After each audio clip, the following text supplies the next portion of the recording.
Well, this old crowd can't wait till later this afternoon, right? Yeah? Well, good morning. Welcome to the garden. I'm glad you're all here with us. I forgot to mention last service something that's really important, and it's great news, and I'm going to share it with you, but don't tell them. I'll tell them next week. We made it. We had finished the year in the black. Thanks to all of you. It's always stressful and tense as we head up to the end of the year because we're always, are we going to make it or not? And we do. And thanks to you and your wonderful generosity. So we so appreciate what you do to help us make ends meet and come through on flying colors. So thanks. Most of us know the story of David and Goliath. At least we know it's about a young guy who takes on this huge giant and beats him. He wins. And it's seen as a story about improbable and unlikely victory. Well, if we just stop there, that's probably what folks would say. But I think there's some other stuff kind of embedded in this story that I want us to think about. We find it in 1 Samuel. And the part that I'm focusing on actually begins with the story of David. Now, David is the one who's the youngest of all of the brothers, and he's the one who stays back and takes care of the sheep. His older brothers are all serving in the Israelite army. And his father tells David not to tend the sheep for a while, but to go and check on the brothers and take them some food. So David goes to do that. Now, you have to kind of picture the scene. There are two hills kind of facing one another. And the army of the Israelites is on top of one hill, and the army of the Philistines is on top of the other hill. And they're facing one another. Well, the Philistines have this giant of a man whose name is Goliath. And he was said to be 9 feet tall. He wore armor that weighed 125 pounds and a bronze helmet. And he carried a javelin slung over his shoulder. And then he had a soldier walking in front of him carrying his shield. And every day, Goliath would step out in front of the Philistine army and issue this challenge to the Israelites to send someone down to fight him one-on-one. Well, he was such an intimidating figure that no one would go. And after all, the cost was huge. The loser would become slaves of the winner. So people were very intimidated by it and didn't move that direction. Now, when David arrived to check on his brothers, he happened to hear Goliath issue this particular challenge. And he believed he was the one called to go fight the giant, fight Goliath. And the king, Saul, heard about this and summoned him. And said, there's no way you can do this. You're just a young boy. He is a veteran soldier. This is what he's always done. This is his job. And there's no way you can beat him. Well, David began to share some of his past experiences. He said that as the caregiver for the sheep, he had to rescue some of the lambs from lions and bears that would carry them off. And he would go track them down and attack the animals and free the lambs and bring them back to the fold. And that he had done that because God had helped him face those lions and those bears, and that he knew God would be with him as he faced Goliath.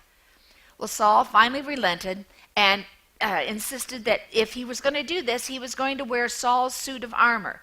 Well, David put it on, and he couldn't move. It was so heavy, it weighed him down totally. So he took it off, and then we're told what he did. He took his shepherd's stick and then picked up 5 smooth stones from the stream and put them in his bag. With his sling ready, he went out to meet Goliath. Well, you can only imagine the disdain he met with when here's this kid coming out with a slingshot, no less. And here's Goliath and kind of taunt him about the whole thing. And David has a response to Goliath. He says, "You are coming against me with sword, spear, and javelin. But I come against you in the name of the Lord Almighty, the God of the Israelite armies, which you have defied." And then the story ends like this. Goliath started walking toward David again, and David ran quickly toward the Philistine battle line to fight him. He reached into his bag and took out a stone, which he slung at Goliath. It hit him on the forehead and broke his skull, and Goliath fell face downward on the ground. The young boy had defeated the giant and had won. The end of story, or so we might think. But there's really more to it than that, I think. Malcolm Gladwell has written a book called David and Goliath, Underdogs, Misfits, and the Art of Battling Giants. And he uses this story as sort of a takeoff point. And he has some interesting points to make. One of the things he says is that Goliath's strength, his power, was nullified because he didn't wind up being engaged in the battle that he knew how to fight. He was expecting hand-to-hand conflict. Well, there was no way that David would have any chance with that kind of thing. Instead, David wouldn't play that game. And he went by his strength. He knew what he could do best, and that is he was good with a slingshot. And so as he approached, he would swing the slingshot around and let the stone go, and it hit Goliath in his only vulnerable point, his forehead, and it took him down. Well, Malcolm Gladwell kind of goes some different directions from there, but one of the things he says that applies to all of us is that we all face giants in this life. We all face all kinds of adversity and difficulties, challenges and struggles. And when we face them and how we face them probably brings forth from us greatness. Greatness that we're not necessarily striving for or looking for, but that's where we find it. That's where we see it. And it often has to do with faith, with passion and purpose, and with giftedness. And that's what I want us to focus on. Faith is first and foremost here. David is very clear about the fact that he has the courage to go face Goliath because he has trust in God. He knows that God is always with him no matter what, as God is always with us no matter what. And so it is a matter of putting that trust and stepping forth with courage. But he also has faith in himself because he has fought the lions and the bears, and he's had that experience. He knows he's capable of doing it.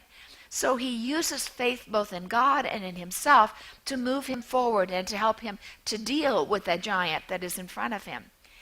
And that's for us too. You see, when we put our trust in God, when we have our faith in God, it gives us more than we can possibly ever imagine. It gives us a strength and power that you can't define, you can't measure, but you can know it, you can feel it. And it's a matter of really acknowledging that and inviting God into our lives on a daily basis and letting God fill us with whatever we need to face the giants that are a part of our lives. Faith will help us get through whatever giants we face. So faith is the most important thing. And then there's the second part, the passion and purpose. You know, David apparently realized he was called to do this, to take on Goliath. And we read that he ran toward Goliath. Well, if that's not passion and enthusiasm and energy, I don't know what is. So let me ask you, do we wake up every morning ready to run into our day?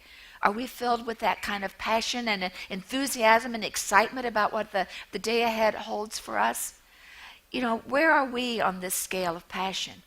And part of the reason I ask that question is that where we find passion, where we have passion, will lead us to understand what our purpose is. And every one of us has a purpose in being. There's a reason why we're on this earth. Sorry, Ed.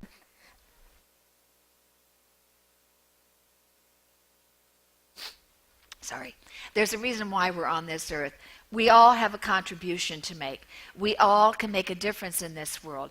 And who we are, how we live, what we do, what we say, all matters. It's important.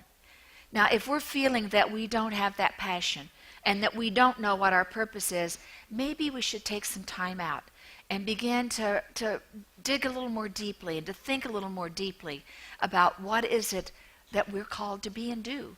Who are we and what do we bring forth into this world? The last part has to do with our giftedness and knowing our gifts and abilities. David knew what his were. David had his slingshot. What's our slingshot?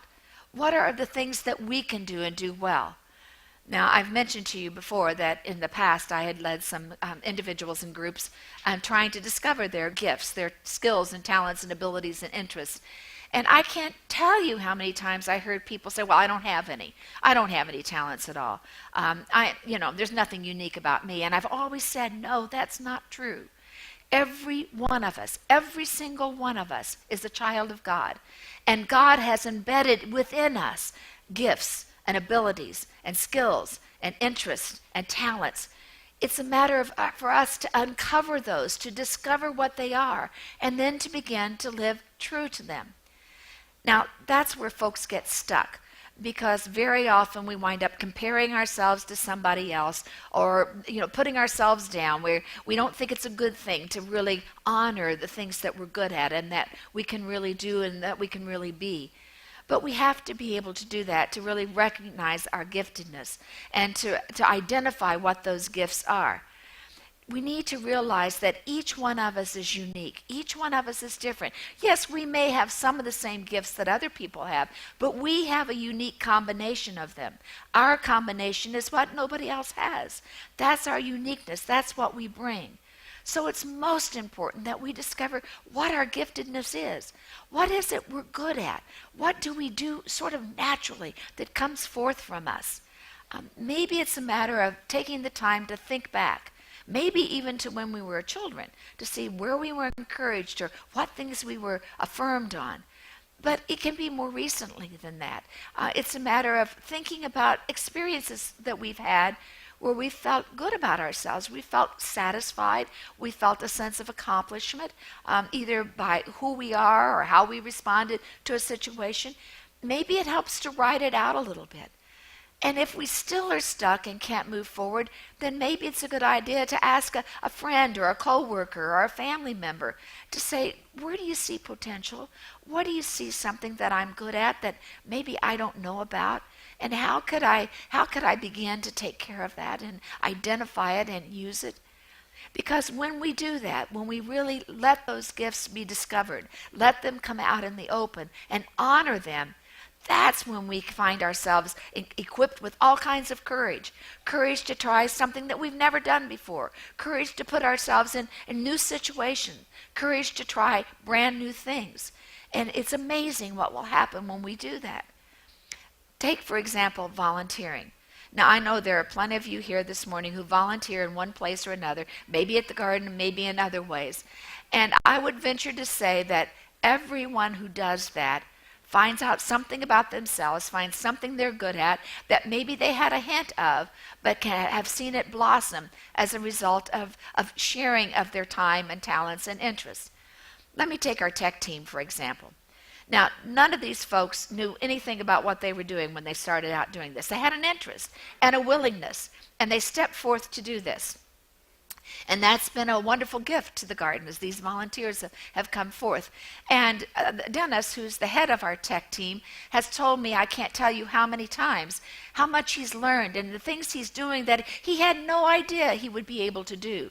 Things he's learned and things he's begun to acquire knowledge. And that's enriched his life, and not just here, but it's also helped him in other venues and other avenues of his life.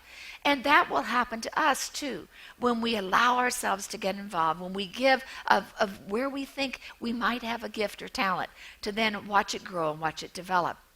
You see, I think that's what it's all about. It really is first and foremost putting our trust in God and knowing that God is with us no matter what. And then that helps us have faith in ourselves. And then when we discover our giftedness and the passion that can help us understand why we're here, then we can begin to live each day with eagerness and excitement and energy. And I think that's the way God wants each of us to live our lives.